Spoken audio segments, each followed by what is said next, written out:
नमस्कार, मैं हूं शरद द्विवेदी और आज का हमारा मुद्दा है मैनेजमेंट का टेस्ट कौन होगा बेस्ट।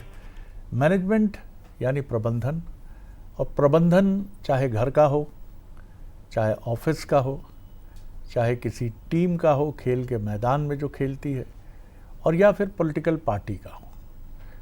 प्रबंधन अगर बेहतर होगा तो नतीजे अच्छे आएंगे, और यही वजह है कि मध्य प्रदेश में बीजेपी और कांग्रेस दोनों प्रबंधन के नवाचारी यानी एक नए प्रयोगों के साथ अपने को सामने लाने की कोशिश कर रहे हैं। बीजेपी में तो संगठन और प्रशिक्षण वर्गों की बड़ी इंटेंस एक प्रोसेस है, बड़ी सघन एक प्रक्रिया है, लेकिन कांग्रेस भी वक्त और परिस्थितियों को समझकर उसी रास्ते पर है।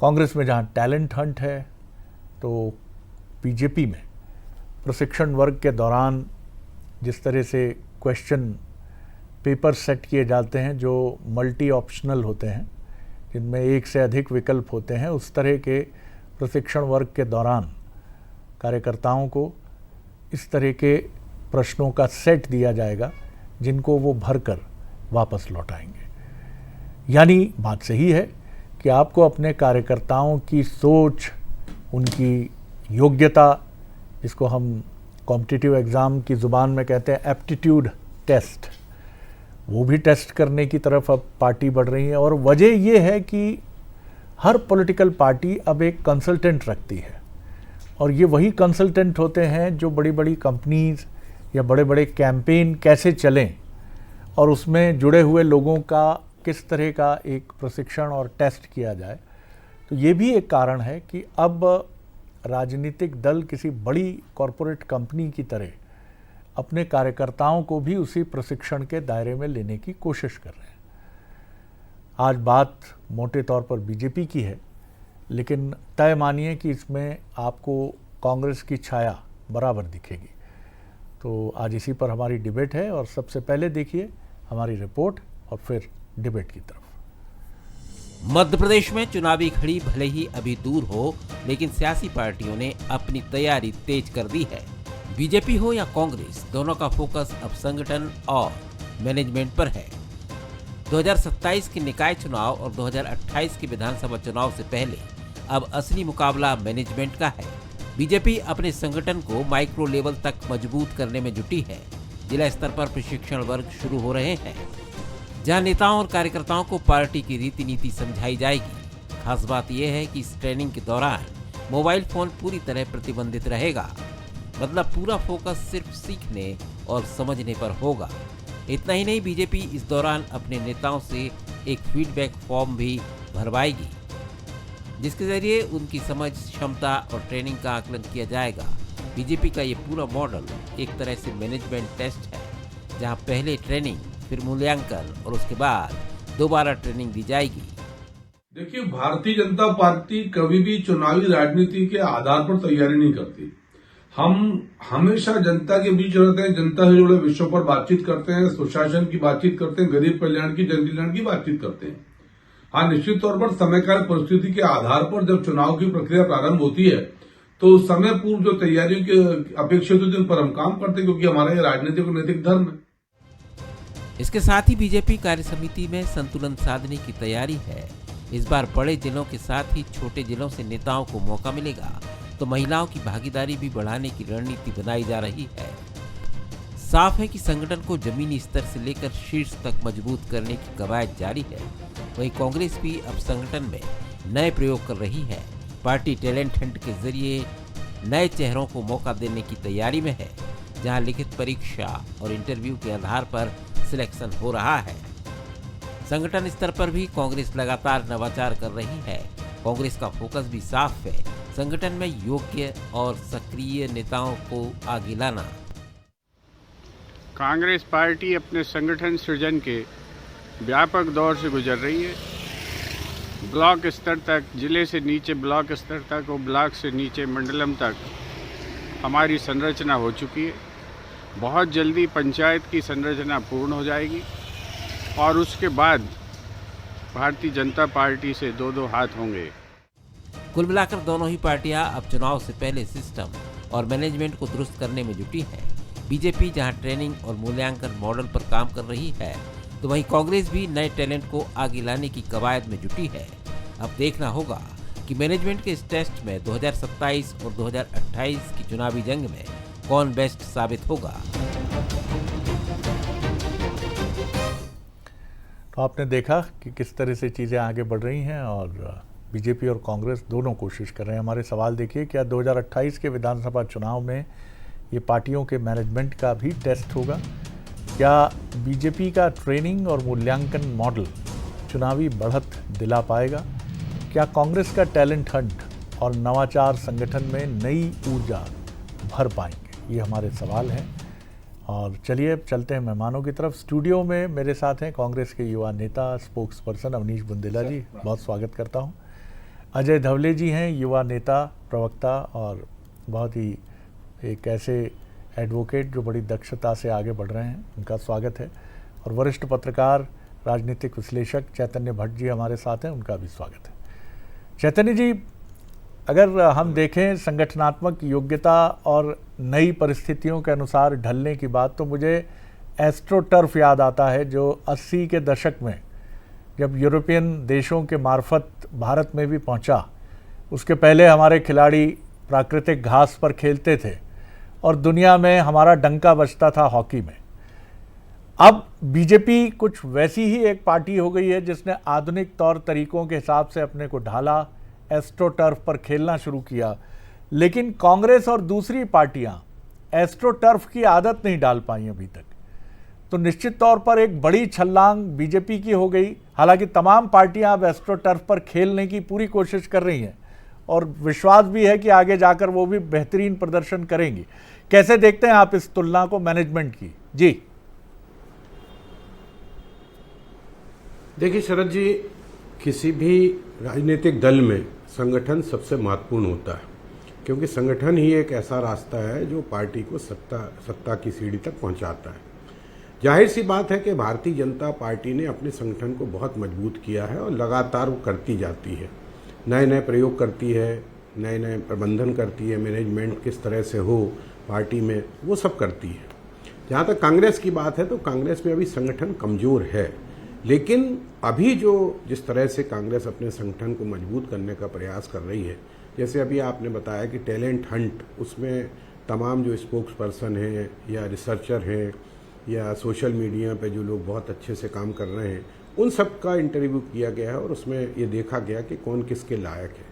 उसमें बहुत से लोग नए नए भी आए हैं, जो पुराने लोग थे उसमें नए नए लोग भी आए हैं और ये हर आपके जो संभागीय स्तर पर इस तरह से टैलेंट हंट किया गया है।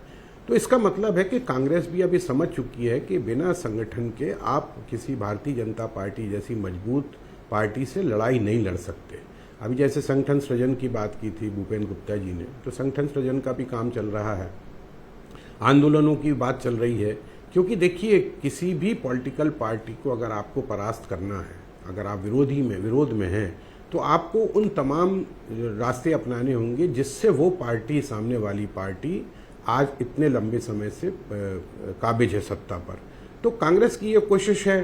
भारतीय जनता पार्टी तो मुझे लगता नहीं कि उसको संगठन को और मजबूत करने की जरूरत है, क्योंकि वहाँ तो संगठन इतना मजबूत है। और दूसरा फिर जो है अनुशासन की जो एक डोर है वो संगठन को मजबूत और ज़्यादा बनाती है। भारतीय जनता पार्टी और कांग्रेस में थोड़ा सा फर्क ये है कि कांग्रेस में जो आपका अनुशासन है वो ढीला है, और इसलिए आप देखिए कई बार ऐसी परिस्थितियां बन जाती हैं कि गुटबाजी का आरोप लग जाता है कांग्रेस पे कि इसमें बहुत गुटबाजी है, लोग इकट्ठे नहीं होते हैं, अलग अलग गुट के लोगों को प्रेशर दिया जाता है। तो ये तमाम चीज़ें हैं जो इनको दूर करने की कोशिश कर रही है कांग्रेस। और मुझे लगता है कि ये जो सारी चीज़ें हैं ये आगामी जो चुनाव होने वाले हैं नगरीय निकायों के, और उसके बाद जो विधानसभा का चुनाव है उसकी तैयारी है, और इसमें दोनों ही दल अपनी तरफ से पूरी कोशिश कर रहे हैं। अब इसमें मैनेजमेंट किसका ज़्यादा बेहतर हो जाता है ये देखना होगा हमको। बिल्कुल। और कांग्रेस और बीजेपी का जो ये अंतर है वो वैसा भी है कि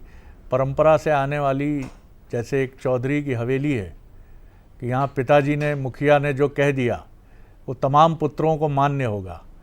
और कांग्रेस एक ऐसी हवेली है जहाँ पुत्र भी पिता को बड़ी आसानी से सलाह देता, डैड ये पॉलिसी ठीक नहीं है ना, घर के लिए चेंज करना पड़ेगा ना, आगे बढ़ेंगे तभी हम।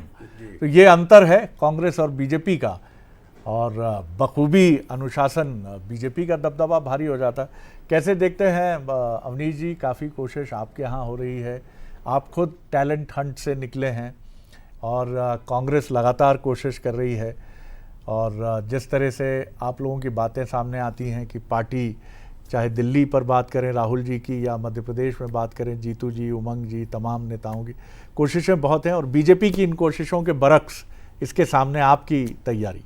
देखिए सर, मैं एक अंतर, जो मूल अंतर देखता हूँ कि भारतीय जनता पार्टी पिछले 23 साल से सत्ता में है।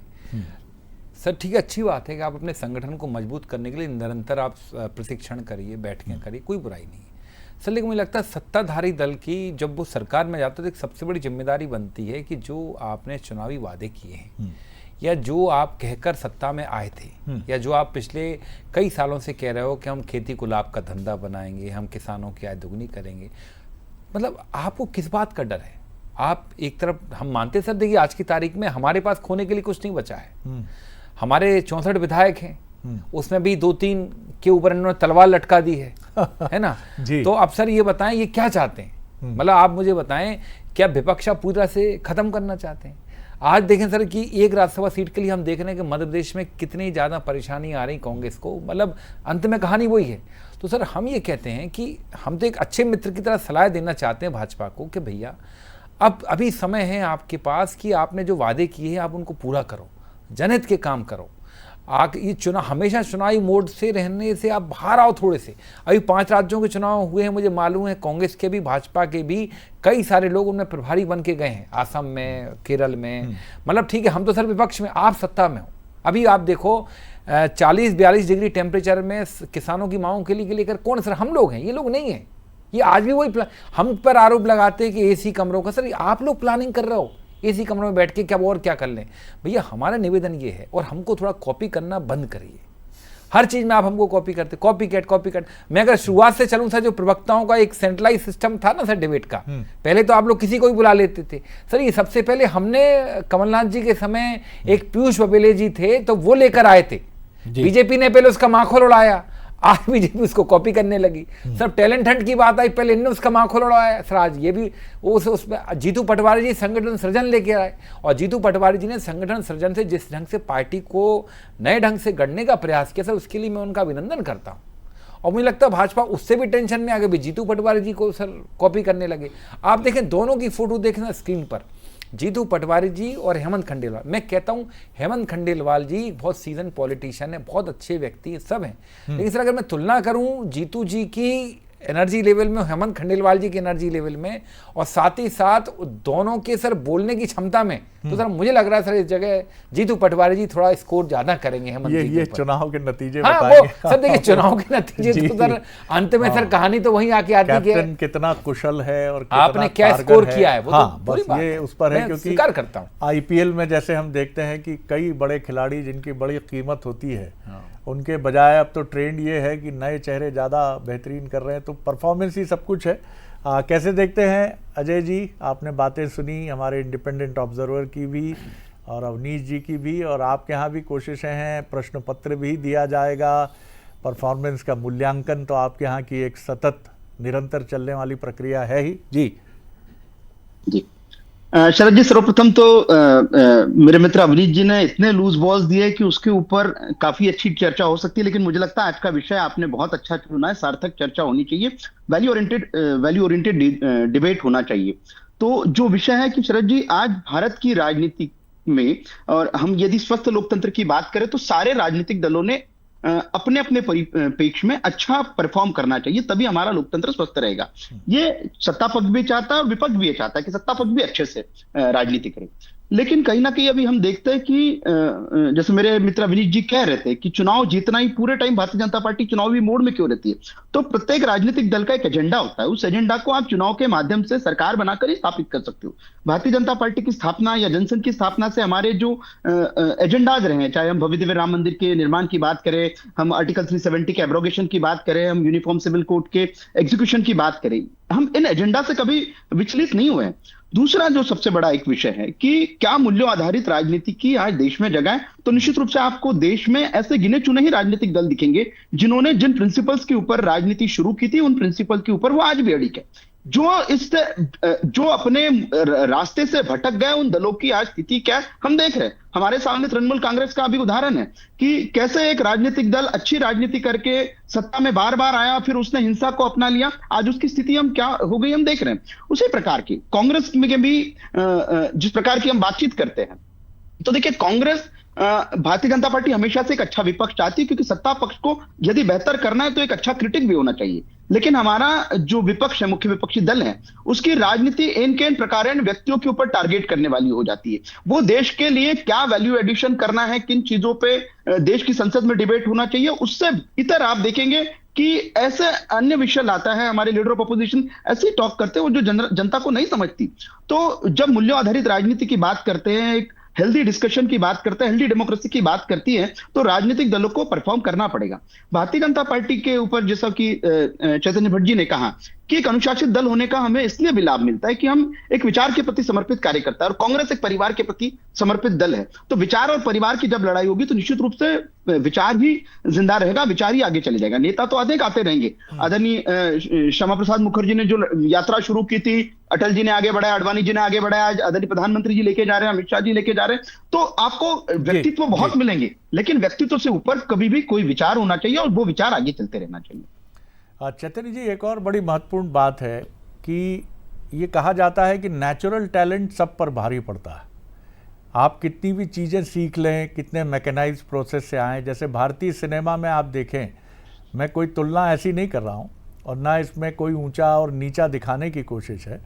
निश्चित तौर पर नेशनल स्कूल ऑफ ड्रामा से निकले हुए एक्टर्स छाए हैं हिंदी सिनेमा में, लेकिन फिर भी जो नेशनल स्कूल ऑफ ड्रामा से नहीं निकले हैं, दिलीप कुमार की बात करें और उसके आज भी देखें तो कई ऐसे हैं। Hrithik Roshan national school of drama से नहीं है। शाहरुख खान के बारे में भी जितनी मेरी जानकारी है, उन्होंने थिएटर खूब किया है। लेकिन नेचुरल टैलेंट हमेशा कहीं ना कहीं एक बड़ी चीज़ होता है। दोनों ही पार्टियां मैनेजमेंट के कितने भी पार्ट सीख लें, लेकिन जो लीडर है, आज अगर बीजेपी का एज है तो उसमें प्रधानमंत्री नरेंद्र मोदी का बहुत बड़ा हाथ है। उसके पहले बीजेपी के राष्ट्रीय स्तर पर इमरजेंस में अटल जी और आडवाणी जी और तमाम मुरली मनोहर जी, इन सब का बड़ा योगदान था।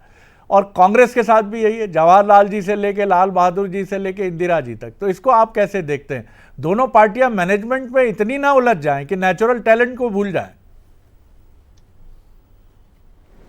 नहीं, देखिए शरद जी, नेचुरल टैलेंट तो निश्चित तौर पे जो आपकी नैसर्गिक प्रतिभा है वो तो अलग होती है। आप देख लीजिए कि किसी भी शायर को देख लीजिए या किसी कवि को देख लीजिए, गद्य तो कोई भी लिख सकता है, उसमें कोई संदेह की बात नहीं है, लेकिन शायरी करना या कविता करना, ये प्रतिभा जो होती है ये जन्मजात होती है, इसको आपको सीखने की आवश्यकता नहीं होती। तो इसलिए मुझे लगता है कि ठीक है, देखिए मैनेजमेंट आज की तारीख में बहुत ज़रूरी है। जो बड़ी बड़ी कंपनियां हैं जिनमें हजारों कर्मचारी काम करते हैं, अगर वो मैनेजमेंट तरीके से नहीं करेंगी तो उनकी कंपनी तितर बितर हो जाएगी। और पॉलिटिकल पार्टी आज की तारीख में उसी तरह से कंपनियों के हिसाब से काम करने लगी है, क्योंकि इतने बड़े बड़े दल हैं और इतने हजारों लाखों कार्यकर्ता हैं, तो उनको अगर आपको एकत्रित करना है और उनको साथ में रखना है तो आपको मैनेजमेंट तो करना ही पड़ेगा। अब उसमें ये जरूर बात आती है कि आपका लीडर कैसा है, क्योंकि लीडर पे ही सारी चीज़ें डिपेंड करती हैं। जैसे घर में मुखिया होता है, उसकी कितनी बात सुनी जा रही है, उसका कितना दबदबा है, ये बहुत सा मायने रखता है। तो भारतीय जनता पार्टी के संग ये बात तो मानना पड़ेगी कि आपको उसके जो लीडर हैं उनके सामने दूसरे जो लोग हैं उनकी बहुत ज़्यादा हैसियत नहीं है। जो कुछ है वो लीडर के ही दम पे चलता है। और आपने देखा होगा कि जहाँ भी चुनाव होते हैं वहाँ मोदी जी का नाम लिया जाता है। कांग्रेस में लीडरशिप है, ऐसा नहीं है कि हम कह दें कि लीडरशिप नहीं है, लेकिन जो पुरानी लीडरशिप थी उसकी तुलना में वर्तमान में जो लीडरशिप है वो उतनी कारगर नहीं हो पा रही है। और यही कारण है कि आप लगातार देखिए कि कांग्रेस चुनाव हारती जाती है। पिछले मध्य प्रदेश में भी आप देख लीजिए 15 महीने की सरकार रही, उसके पहले से लेकर आज तक भारतीय जनता पार्टी ही सरकार में है। और दूसरी बात यह है कि कोई भी पॉलिटिकल पार्टी है वो कोई साधु सन्यासी तो है नहीं, उसका जो प्रयोजन होता है वो यही होता है कि हम ये इन प्रकार सत्ता में आए, चाहे वो कांग्रेस हो, चाहे वो भारतीय जनता पार्टी हो या कोई अन्य दल हो, उनका एकमात्र उद्देश्य ये होता है कि सत्ता पे आए। और उसके पीछे कारण ये होता है कि जब वो सत्ता में आते हैं तो अपनी जो भी उन्होंने वायदे किए उनको पूरा करने का एक मौका मिलता है और जनता के भले के लिए काम कर सकते हैं। अब वो कितना भला होता है वो एक अलग मुद्दा है, लेकिन कोशिश ये होती है कि हम जो आम जनता है, जो आम वोटर है, उसको हम बेहतर रास्ता दिखा सकें और उसके लिए बेहतरी के लिए हम काम कर सकें। कितनी भी कोशिशें टैलेंट हंट के जरिए हो जाएं अच्छी बात है, कोई बुराई नहीं है इसमें, लेकिन महत्वपूर्ण बात है कि जो नेचुरल टैलेंट है आप उसको भी निकालिए। जैसे बीजेपी ने चौथी पीढ़ी को मौका दिया, आपके यहाँ भी उसी तरह से कोशिशें हुई। जीतू पटवारी किसी ऐसे बैकग्राउंड से नहीं है कि बड़ा स्ट्रॉन्ग बैकग्राउंड है और वहाँ से उनको लाया गया है। उमंग सिंगार जी भले ही एक पॉलिटिकल लिगेसी से आते हैं, जमुना देवी जी के परिवार से आते हैं, टॉप पदों तक रही, डिप्टी सीएम रही, लीडर ऑफ पोजीशन रही, तो नेचुरल टैलेंट पर भी पूरा फोकस है। बिल्कुल सर, ये आप देखें, हमारे यहाँ आप देखें, अगर आप कमलनाथ जी की सरकार की बात करें तो अगर उसमें जयवर्धन सिंह थे मंत्री तो सर उसमें ओंकार मरकाम भी थे, जो आम व्यक्ति थे, आदिवासी चेहरा थे। आप उसमें जीतू पटवारी जी को भी देख सकते हैं। तो सर कांग्रेस ने हमेशा नेचुरल टैलेंट को मौका दिया है। आप राष्ट्रीय स्तर पर भी देख लें सर, राहुल जी की टीम में देखें, और अभी नहीं, मनमोहन सिंह जी की सरकार में भी देखें सर, शशि थरूर जी कोई पॉलिटिकल बैकग्राउंड से नहीं थे। आप देखें यूएन में वो जॉब करते थे। हाँ, ये है कि वित्त विश्लेषक बहुत अच्छे थे, अच्छे जानकार थे। आप देखें कई सारे ऐसे लोग थे मनमोहन सिंह जी की सरकार में जिनको आपने देखा, कई सारे ब्यूरोक्रेट्स थे। तो सर ये कांग्रेस ने हमेशा प्रयास किया कि नेचुरल टैलेंट आए। ये बात आपकी सही है कि जरूर नहीं कि जिसने एक ट्रेनिंग ली हो या वो किसी उसमें हो तो वो ही कर पाए, जो जिसमें नैसर्गिक प्रतिभा है वो हमेशा प्रभावी रहा है। बिल्कुल बिल्कुल। अच्छा जी, सर, बिल्कुल वक्त कम है अवनी जी। अजय जी, एक कंक्लूडिंग कमेंट आपका ओवरऑल। जी देखिए Sharad ji, at the end of debate यही आएगा कि पॉलिटिक्स में सफलता के लिए कोई शॉर्टकट नहीं होता, परिश्रम सबको करना पड़ेगा, चाहे वो नेचुरल टैलेंट से भी आए, जो ट्रेनिंग से भी आए, उनको परिश्रम करना पड़ेगा। और आप जितना परिश्रम करेंगे आप उतना अपने दल के लिए अच्छा कर पाएंगे, आप उतना अपने देश के लिए अच्छा कर पाएंगे। मूल रूप से सभी का ये काम है कि हम एक समर्पित भाव से काम करें, चाहे कांग्रेस में करें, भारतीय जनता पार्टी में करें, अन्य राजनीतिक दलों में करें। जब कार्यकर्ताओं में समर्पण भाव आ जाएगा, वो अपने दल के प्रति समर्पित रहेंगे, अपने देश के प्रति समर्पित रहेंगे, निश्चित रूप से देश का भी भला होगा, उनके दलों का भी भला होगा। आज अभाव यह है, हम नेताओं के प्रति, उनके व्यक्तियों के प्रति जो समर्पित होने का जो भाव आया है, उसकी वजह से राजनीतिक दलों का नुकसान हो रहा है। शरद जी, बहुत बहुत रिमार्केबल कमेंट है ये, और इससे कोई राजनीतिक दल अछूता नहीं है, किसी में कम, किसी में ज़्यादा। इसीलिए बीजेपी में भी कई बार वरिष्ठ नेता चेतावनी भरे लहजे में कहते हैं कि गणेश परिक्रमा से नहीं होगा कुछ, पराक्रम की तरफ बढ़िए, परिक्रमा का रास्ता मत अपनाइए। ये बहुत महत्वपूर्ण सीख है। युवा पीढ़ी जो इस कार्यक्रम को देख रही है वो भी ये बात समझे, फील्ड कोई भी हो, लेकिन ये भी बहुत ज़रूरी है, जैसे अखिल भारतीय सेवा में अपीयर होने वाला एक मेधावी विद्यार्थी ये जानता है कि उसका चयन होना तय है। ऐसे राजनीति में भी अपवाद नहीं है। राजनीति, चाहे अजय धवले जी हों, चाहे अवनीश बुंदेला जी हों, ये लोग प्रतिभा में कहीं पीछे नहीं हैं, लेकिन इनके चयनकर्ता जो ऊपर बैठे हैं, वरिष्ठतम नेता, उनकी ये पारखी निगाह होनी चाहिए कि वो चुन लें कि ये अभ्यर्थी बहुत टैलेंटेड है, इसको उठा के आगे लाना पड़ेगा, इसमें बहुत संभावना है। ये जिस पार्टी में ये ताकत बहुत मजबूत होती है वो कभी लीडर से खाली नहीं होती और हमेशा आगे बढ़ती है। शुभकामनाएं दोनों दलों को हैं, जैसा आप दोनों ने कहा। बहुत शुक्रिया, नमस्कार।